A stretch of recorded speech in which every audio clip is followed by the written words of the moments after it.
sou a segunda mais velha de 6 irmãos, né? Minha mãe Madalena e meu pai Ivo. Eu nasci em São Paulo. E a minha mãe era do candomblé.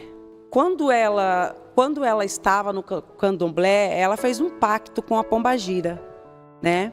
Que o homem que ela quisesse, pombagira daria para ela, em troca ela fazia as oferendas dela. Isso ela me contando, a minha própria mãe me contando, porque Sim. eu ainda não era nascida. E ela me contando um certo episódio que aconteceu, foi que ela teve um bebê e perdeu esse bebê, teve um aborto. E ela foi no candomblé e ali rodando, girando, a pombagira chamou ela. E falou para ela que queria a filha dela. E ela tinha minha irmã já, minha irmã 3 anos de diferença mais velha que eu. E a minha mãe disse, não, eu dou ela para você. O espírito pediu. O espírito pedindo. E ia ser dela. E daí a minha mãe falou assim, não, eu dou. E daí a minha mãe levou a minha irmã.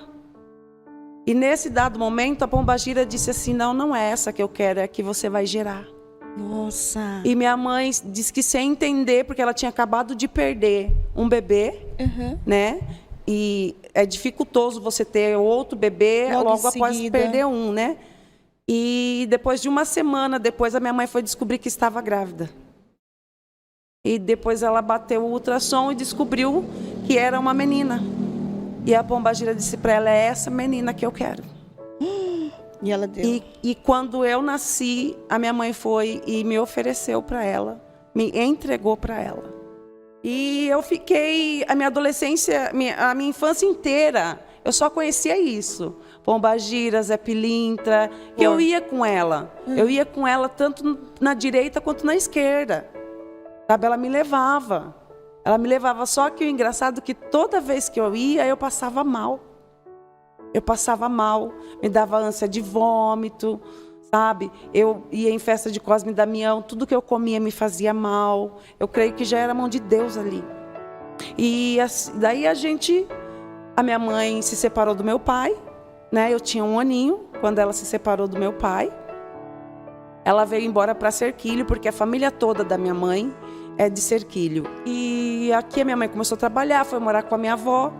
O meu avô bebia, né? Bebia e ali ele chegava bêbado, queria bater em todo mundo. E a gente tinha que sair correndo, né? Pra gente não apanhar junto ali, né? E eu lembro, assim, de uns episódios, assim, que eu já maiorzinha, 2, 3 anos, ali a minha mãe tinha que sair trabalhar e a minha irmã cuidava de mim. Ela só tinha 5 anos. E ali nesses momentos ali, eu fui descobrir, assim, há pouco tempo, que ali eu fui estimulada, entendeu? Porque eu só ficava... Tinha vários homens ali dentro da casa, então só ficava eu e a minha irmã. Eu fui estimulada, praticamente abusada, né, quando criança. Isso eu descobri numa sessão terapêutica, né? E por conta também de alguns exames. E assim, ali a gente foi crescendo ali com a minha mãe, né? E ela arrumou um outro homem, teve um outro filho. O meu irmão Adriano, ele era especial, ele tinha retardamento mental. E esse homem, ele judiou muito da gente. A minha mãe era uma pessoa assim, eu digo, sem juízo. Uma certa vez que ela foi para sair com um homem e nos levou.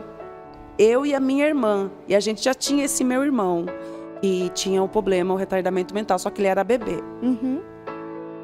E ela saiu com esse homem, só que ele já estava desconfiado disso. E ele chegou mais cedo, então quando a gente chegou, ele já estava lá. E eu lembro que eu com a minha irmã muito assustada, ele pegou uma corrente, e a minha mãe fechava a porta, e nos colocou de frente assim para ele, e ele dizia assim, aonde sua mãe estava? A sua mãe estava com outro homem? E eu dizia, não, Aranilton, nós estávamos na casa da Cida. Eu posso falar esses nomes porque não vai prejudicar ninguém. Certo. E ele perguntava para minha irmã, onde vocês estavam? E com a corrente na mão. Ameaçando vocês a contar. Aonde vocês estavam? Se você não contar, você vai apanhar de corrente. E a minha irmã falava assim, não, a gente estava lá mesmo. E a gente olhava para minha mãe, e minha mãe fazia assim, tipo, não fale. Não conte. E a gente tinha medo dele fazer alguma coisa para ela. E daí ele vinha em mim de novo. Vanessa, aonde sua mãe estava, é a última chance que eu te dou. E eu falava, a gente estava lá mesmo. Sabe, eu era bem magrinha, bem mirradinha mesmo. Eu era uma criança. E daí ele falou, a última chance. E ali ele já me deu uma correntada. Correntada? Ele me deu uma correntada. Meu Deus. E daí ele foi na minha irmã. Agora você vai contar. E a minha irmã muito assustada. E daí a minha irmã, não, a gente estava lá mesmo. E ela também levou a correntada. E tinha certos momentos que ela bebia e a pombagira ali pegava ela. A gente já percebia. Porque ela começava a dar gargalhadas. E se o meu irmão estivesse no colo dela, ela jogava longe. Uma vez ela pegou o meu irmão, estava no colo e ali ela começou a gargalhar. Ela jogou ele na geladeira, ele bateu na geladeira. E ali eu, pequenininha, catei ele e consegui sair correndo. E a minha irmã foi sair correndo e ela pegou minha irmã pelos cabelos. E a minha irmã conseguiu se soltar. E toda vez que isso acontecia, a gente ia atrás de uma moita. E ali a gente ficava escondidinha vendo o que estava acontecendo. E ali a gente colocava o meu irmão, que era pequenininho, no meio. A gente se abraçava e a gente dormia ali naquela moita. E daí a gente, no outro dia, ela não sabia o que ela tinha feito, né? Daí ela procurando a gente ali assustado. E daí eu falava, mãe, ela, oi. Daí eu via que era ela, a gente voltava. Em certo momento, a minha mãe largava e voltava. E nesse larga e volta, a minha mãe nos levou para os meus avós paternos. Porque ela não tinha condições de ficar comigo e com a minha irmã. E eu lembro, muito nítido para mim, a cena mais triste assim, que vem na minha cabeça, porque a minha mãe, ela é o meu grande amor. Ela é e sempre vai ser o meu grande amor. Coisa linda. Ela sempre foi o meu chão.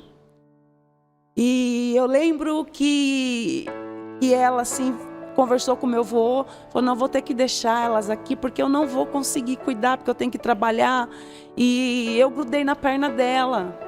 E ela tentava me empurrar, dizia assim, não, fica aí, depois a mãe vem te buscar. Tadinha, o coração apertado. E assim, eu querendo ficar ali, porque eu não queria que ela fosse, né? A gente, desculpa. E ali a gente ficou com meus avós. Com 7 anos de idade, eu quis voltar com a minha mãe. E ela já tinha mais 3. Mais 3 filhos. Deus, mais 3. Ela já tinha um outro esposo e mais 3 filhos. A gente morava numa casinha de 2 cômodos, com a minha avó, onde morava a minha avó, a minha tia com o filho dela, a minha avó com mais 2 filhos, a minha mãe, o esposo, mais 3 crianças. Em 2 cômodos. O meu esposo, ele é prova disso, que ele ia lá. Assim, em 3 cômodos, a gente morava assim. Comia o que dava, comia o que tinha. E a minha adolescência, assim, ela foi muito conturbada. Por quê? A minha irmã, com 17 anos, ela saiu de casa. Ela se casou com um homem mais velho, né? Saiu de casa e eu tive que tomar as rédeas, né? De cuidar dos meus irmãos. Minha mãe trabalhava, eu cuidava, tinha o Diego. E eu lembro que na época era fralda de pano. E eu crescendo, minha mãe conseguiu uma casinha, né? Uma casinha dessas de CDHU. E a gente foi para lá. Nisso eu já tinha 14 anos. 14 anos eu já tinha. Eu já tinha 14 anos. E eu lembro que eu não podia sair, porque eu tinha que cuidar dos meus irmãos. E com 12 anos, eu já comecei a trabalhar. Eu trabalhava numa pousada. E eu tenho um problema na minha mão que eu não posso com produto de limpeza. E tinha muitos quartos, eu limpava todos os quartos. E eu chegava em casa para ir para a escola, eu não conseguia segurar no sabonete, porque minha mão ficava no vivo. Meu Porque Deus. eu limpava todos os quartos, era carpete, eu tinha que passar removedor. E ali, quando eu pegava o meu dinheiro, era tudo na mão dela. Eu dava para ela, toma, mãe. Por causa dos meus irmãos. Eu não conseguia comer um lanche na rua. Ela largou desse meu padrasto e começou a ter um caso com um outro homem. E esse homem era um presidiário. Meu Deus. Ele era um presidiário. E ela começou a ir ver ele na cadeia. Então eu tinha que passar o meu final de semana ali. Cuidando dos cuidando irmãos. deles. Muitas das vezes ela ia e eu lembro um dia que o meu irmão falou que estava com fome. E a única coisa que tinha em casa era fubá e 2 batatas. E eu fiz uma sopa de fubá, uns pedacinhos de batata para eles. E dei para eles comer e fui no bar pedir fiado, sabe? Um pacote de bolacha e um refrigerante fiado para dar para meus irmãos. Nossa, forte. E ali ela me deu, sabe? Eu lembro que eu cheguei, a alegria deles com o pacotinho de bolacha, sabe?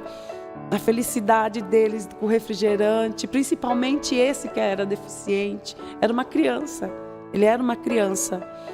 E assim, daí ela ia na cadeia e ela chegava, eu brigava com ela. E eu lembro um dia ela falou assim para mim, não me julgue. Não me julgue que um dia você pode passar pelo mesmo que eu estou passando. Falei, eu jamais vou beirar a porta de uma cadeia. Nunca. E eu sempre com roupa emprestada dos outros, sabe? Ou sempre com um restinho que alguém me dava, né? Daí eu com 17 anos, eu falei assim, sabe que daí eu comecei a namorar. E daí eu falei assim, quer saber? Eu vou engravidar para me sair de casa. E foi a maior burrada que eu fiz na minha vida. Oh, meu Deus. Porque eu engravidei, né, da minha filha Maiara. E assim, o pai dela judiou muito de mim. Eu cheguei a pesar 46 quilos. 46. 46 quilos. Eu sofri demais. Eu fui corna, fui chifruda, eu levava nomes feios. Às vezes na minha geladeira só tinha ovo e água, sabe? Assim, a mãe dele judiou muito de mim, sabe? Eu era muito nova. As roupas dele eu não podia lavar no tanque, eu tinha que esfregar na mão. As roupas dele era tudo na mão, porque era roupa de marcas. E eu não tinha uma roupa para sair. Eu tinha uma calça bege, eu lembro até hoje, para sair ainda que ficava larga em mim, de tão magra que eu fiquei. Eu parecia, não discriminando ninguém, mas eu parecia uma usuária de crack. E ele terminou comigo. Para mim foi a morte. Porque eu achava assim, não, ele é pai da minha filha, eu sou obrigada a ficar com ele. E nisso, voltando um pouquinho atrás, quando eu falei para você que eu via minha mãe chorando, eu achei estranho. Eu entrei no quarto, minha mãe com uma foto chorando. Eu falei, o que foi? E dela falou assim, saudade do Cláudio. Cláudio é o meu ex-padrasto. Saudade do Cláudio, não sei o quê. Tá bom, não fica assim, mãe, né? Eu e a minha mãe sempre fomos muito amigas. Muito amigas, uma conexão muito forte, que depois você vai entender essa conexão forte. Sim. E assim, tá bom. E dela guardou a foto, limpou as lágrimas, eu nunca tinha visto ela chorar. E eu lembro que eu fumava escondido da minha mãe. E eu fui uma vez na bolsa dela procurar cigarro, e tinha um fundo falso na bolsa dela. E nesse fundo falso, eu achei uns papéis de exame. E ali no exame estava escrito HIV reagente. Soro positivo. Eu vi ali. Eu falei, mas o que é isso? E daí eu fiquei olhando, eu falei, daí eu peguei e falei assim, minha mãe tem AIDS. Meu Deus. Só que, e daí eu peguei e falei, não, né, deve ter. Daí quando ela chegou, Eu tremendo. Eu falava para ela, mãe, o que é isso? Ela, ai, menina boba, foi exame que eu fiz e deu alterado. Não é nada disso, não. Eu, mãe, pelo amor de Deus, não é nada disso. Tira isso da sua cabeça. Tá, já que ela falou que não era. Logo em seguida, minha mãe descobriu um sarcoma no seio, inflamatório. Um sarcoma inflamatório. Ele já estava maior do que uma laranja, já estava enraizado, uma metástase. Meu Deus. E ali a minha mãe já sabia que ela ia morrer. Porque ela sabia que não tinha mais jeito, ela não tinha como operar. Porque como ela era soropositiva, né, ela sabia que não ia ter cicatrização e ele já estava enraizado. Ele já tinha tomado quase todo o corpo dela. E daí uma vez eu com a minha irmã fomos levar ela no hospital e para passar com um médico especialista em Sorocaba. E ela veio, sabe, da sala. Ela falou, você acha? O médico me deu 8 meses de vida. Ai, da gente começou a chorar. Minha irmã era muito escandalosa, começou a fazer escândalo. Ela, para, eu tô brincando, suas bobas. Eu tô brincando. Só que, como eu tinha um vínculo muito forte com a minha mãe, eles não falavam para mim que a minha mãe estava morrendo. Eles diziam assim que ela estava se curando. Eu perguntava, mas por que ela está inchada desse jeito? Isso eu já estava separada do pai da minha filha e estava morando com a minha mãe. E eu escutava minha mãe gemer a noite inteira de dor. E quando ela foi internada, a primeira vez que ela foi internada em Serquilho, eu lembro que eu fui ver ela e eu cheguei, eu não conseguia entrar no quarto, eu só fui na porta, porque eu nunca vi minha mãe doente. E eu cheguei na porta e eu falei assim, mãe... E ela estava deitadinha, ela abriu o olho e falou assim, oi filha, você veio ver a mãe? E daí eu falei assim, eu vim. Daí eu falei assim, como você tá? Ela falou, a mãe tá bem, filha. Eu falei assim, logo você vai embora. Ela falou para mim, logo a mãe vai embora. E daí ali, sabe, assim, eu com a esperança dela ir embora, né? Fui embora, tudo. E daí minha irmã veio de Sorocaba para cá. A minha irmã veio de Sorocaba para cá. E quando a minha irmã veio de Sorocaba para cá, eu achei estranho. Minha mãe foi internada novamente. E ali eu comecei a ficar doente. Uma febre que do nada ela subia, ela abaixava, ela subia, ela abaixava. A minha mãe estava morrendo. E eu não sabia. E daí eu lembro que a vizinha subiu no muro e disse assim, viu? Leva acetona e algodão para tirar o esmalte do pé da sua mãe. E daí eu perguntei, por quê? Minha irmã, porque tem que tirar, que tá feio, não sei o quê. E daí eu falei para ela, se a minha mãe morrer e vocês não deixarem eu me despedir da minha mãe, eu nunca vou te perdoar por isso. Ela falou assim, não, a mãe não tá morrendo. Só que no trajeto da minha casa até o hospital, a minha mãe entrou em coma. E antes dela entrar em coma, ela pedia muito a filha. Eu quero ver minha filha, eu quero ver a minha filha. E as enfermeiras perguntavam de Sorocaba, ela falava assim, não, a minha Vanessa. Eu quero ver a minha Vanessa.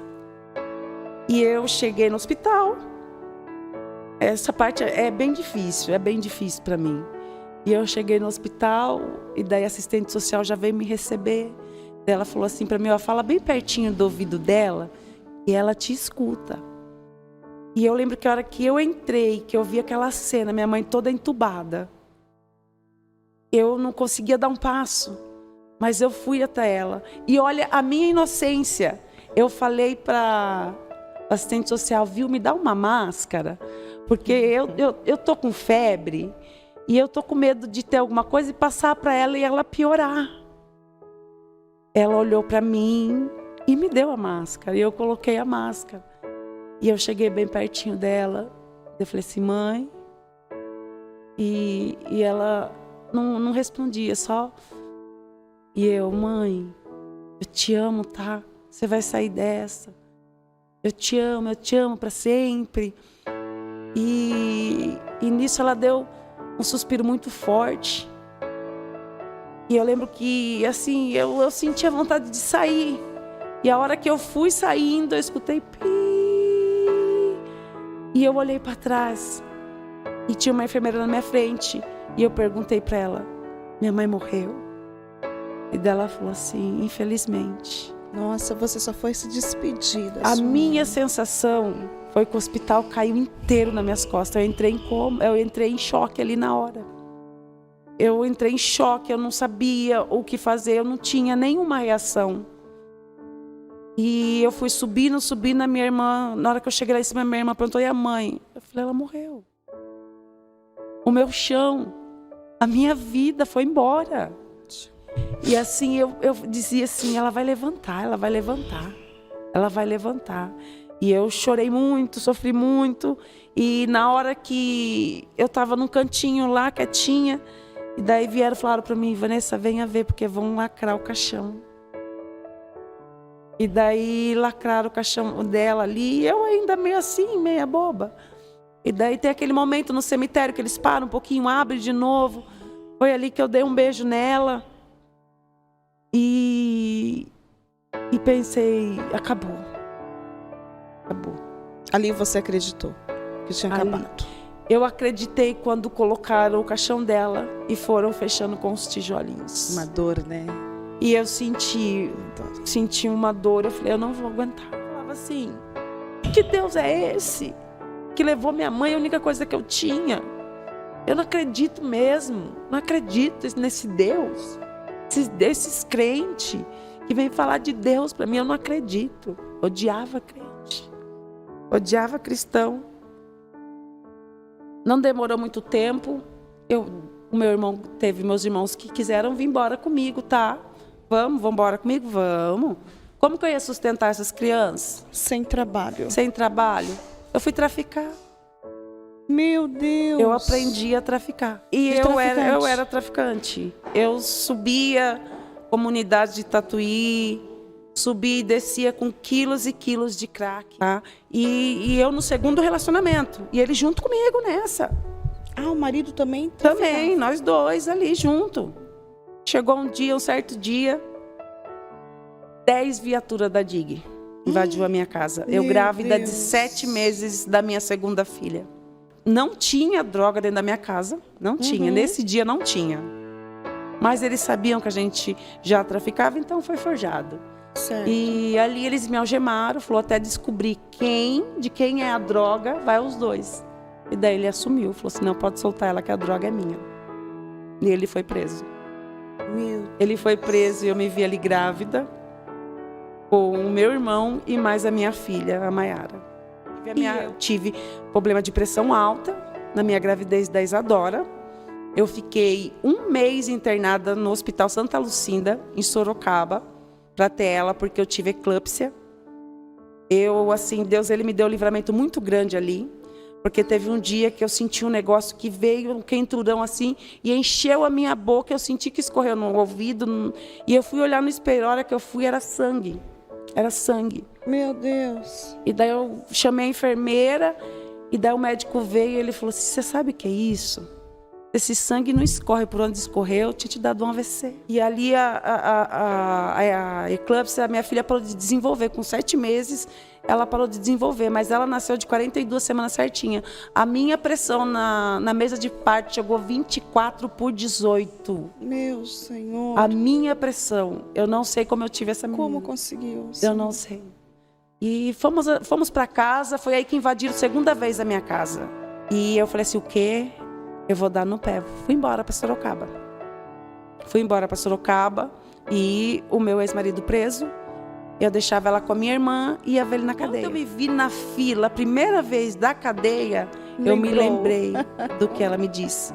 E desde esse dia eu aprendi a não julgar ninguém. Com a prisão, com tudo que foi acontecendo, daí eu desenvolvi essa depressão profunda, aonde eu tentei meu primeiro suicídio. Você tentou se suicidar? Eu tentei o primeiro suicídio. Eu tomei 180 Rivotril com vinho. Meu Deus. Com vinho? Com vinho. Eu tive uma parada cardiorrespiratória, né? E Jesus me trouxe de volta. Foi ele que me trouxe de volta, porque eu acordei como se nada tivesse acontecido. Eu acordei no meio da madrugada. O que eu tô aqui, o que eu tô fazendo? O médico falou, mas eu dopei mais ela para ela não se estressar. Como que aconteceu isso? Eu não sabia explicar. E daí esse meu ex-marido conhecia um pastor chamado Pastor Xisto, de Serquilho. E ele também não tinha estrutura nenhuma estrutura ele tinha espiritual. Sim. Mas ele sabia que pastor orava. E ele viu esse pastor passar de bicicleta e ele foi correndo para chamar esse pastor para orar por mim, porque eu comecei a ficar esquizofrênica. Tinha dias que eu não sabia onde eu estava, que eu não reconhecia as pessoas. Estava esquizofrênica. Eu fui diagnosticada mesmo com esquizofrenia, bipolaridade, depressão profunda. E tomava muitos remédios, eram 12 remédios por dia. 12 remédios por dia, estava acabando comigo. E tinha dias que eu ouvia os bichinhos falar. Eu não sabia onde eu estava, eu não reconhecia as pessoas que estavam ali, que eram os meus filhos. As minhas filhas tinham medo de mim. E foi nesse tempo que eu descobri que eu tive a primeira tentativa de suicídio. Eu lembro que um dia ele viu o pastor e foi correr para chamar o pastor para orar por mim. Algo grudou ele no meio do quintal. Ele não conseguiu sair do lugar para chamar o pastor. E ele começou a estranhar. Ele falou assim, nossa, eu fui chamar, mas eu não consegui. Eu travei no meio do quintal e eu tentava subir a fazer alguma coisa, mas eu não consegui. E na segunda tentativa, ele conseguiu trazer pessoas para orar por mim. E como foi? Ele pesquisando, ele trouxe, que foi a minha pastora Cida Furlaneto, João Furlaneto, trouxe eles, né, para orar por mim. Ali eles começaram a orar por mim e o bicho já manifestou ali. Começou a manifestação ali. E daí eles começaram um trabalho de libertação. Aonde eu cheguei e aceitei a Jesus. Mas eu não aceitei Jesus por mim. Naquele dia, eu aceitei Jesus pela minha família. Eu olhei para as minhas filhas e falei assim, eu aceito, mas eu não aceitei por mim. Meu Deus. Quando o diabo me pegava dentro de casa, tinham 2 homens fortes. Eles não podiam comigo. Sabe o que eles faziam? Eles me laçavam e me amarravam que nem frango. Para trás. Com as pernas e com as mãos junto para trás. Porque eles não podiam comigo. Porque eu ia para cima deles, quebrava tudo, esmurrava vidro, se cortava. Possuída. Possuída, totalmente possuída. Meu Deus. E o pastor Marilson sempre ali orando. Só que o que estava em mim, eu odiava o pastor. É lógico que eu odiava. E assim, sempre o diabo me pegava. E eles iam chamar. E daí ele chegava e falava assim, viu, desamarra ela. Não faz isso. A hora que desamarrava, eu ia para cima dele, ele está repreendido em nome de Jesus. Ali eu caía. E chegou teve um dia que ele foi na minha casa. E o diabo me tomou ali e ninguém conseguia me amarrar. Tiveram que sair e trancar tudo. E eu fui quebrando. A porta era de vidro e eu fui quebrando. E nisso chamaram ele. E ele começou a orar e eu caí na minha cama. E a hora que ele começou a orar, as lâmpadas da minha casa começou a estourar. Estourar? Estourou as lâmpadas. Ele pode confirmar isso. Meu Deus. Poltergeist mesmo. As lâmpadas piscavam, daqui a pouco fazia... E estourava. E o diabo ria e falava, olha, eu tô dando na cara dela. E escutava os estralos, sabe? E ele orando. 3 horas da manhã, até 3 horas da manhã, ele orando. E o diabo ali, tentando resistir. E quando eles conseguiram trocar as lâmpadas, o meu rosto estava todo esbofeteado, com marca de mão. E daí foi quando eu caí na real e falei assim, não, agora eu quero aceitar Jesus por mim. Chega, né? Eu quero aceitar por mim. E foi meu brado de vitória. Foi quando eu fui na sede, eu falei assim, não, eu quero esse Jesus. Eu quero esse Jesus para mim. Foi quando eu ergui a minha mão e aceitei. Eu fui na sede, eu lembro que o pastor nem botou a mão em mim, ele só repreendeu o que estava ali, que estava me impedindo. Eu caí de joelhos no chão e soltei um grito, mas um grito parece que de toda a minha vida, de toda aquela dor que eu passei. Parece que eu soltei tudo aquilo, Foi libertador. tudo aquilo. Glória a Deus. E ali eu comecei a servir a Deus. Glória a Deus.